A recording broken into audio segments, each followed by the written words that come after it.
நான் daily morning ride போவேன். இப்போ தான் நான் வண்டி பழகியிருக்கேன்.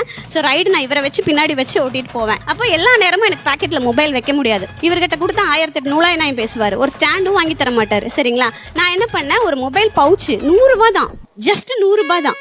அதை நான் கேட்டேன். ஆக்சுவலாக அதே டைம் தான் அந்த வெளியில் போனோம் பார்த்தீங்களா, அந்த நாள் தான், அந்த ஈவினிங் தான் போகிறோம். பானிபூரி தின்னானுங்க, எல்லாம் பண்ணானுங்க. 2 பொண்ணுங்க இருக்கிறாங்க, 3 பேர் சேர்ந்து பண்ணானுங்க. நானும் சாப்பிட்ட பானிபூரி 20 ரூபா தான். அதெல்லாம் முடிஞ்சு. அங்கிள் இந்த பவுச் எவ்வளோ அப்படின்னு சொல்லி நான் கேட்குறாங்கன்னுட்டு, வரையா முதல்ல நேரமாச்சுன்னாரு. வீட்டுக்கு தானே போகிறோம், எதுக்கு நேரமாகுது? சரி ஓகே, அப்படியே நேரமாகுது. அந்த அங்கிள் எடுத்து தர கேப்பில் நான் அந்த பவுச்சை பார்த்துட்டு இருந்தேன். நீ அதையெல்லாம் வாங்குற ஐடியாலாம் வச்சுக்காத அப்படின்னாரு. 100 ரூபா தான் சொன்னார் அவர். சரி ஓகே தரமாட்டேன்ட்டாங்க. அதே ட்ரிப் அப்படியே முடிஞ்சு எண்ட் ஆகும்போது மறுபடியும் பானிபூரி கடைக்கு போய் அவள் ஃப்ரெஞ்ச் ஃப்ரைஸ் கேட்டான்னு சொல்லிட்டு வாங்கினாரு சார். 140 rupees sir.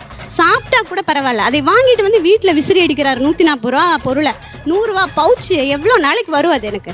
சரிங்களா, அது எவ்வளோ யூஸ்ஃபுல்லான ஒரு விஷயம். டிரைவிங்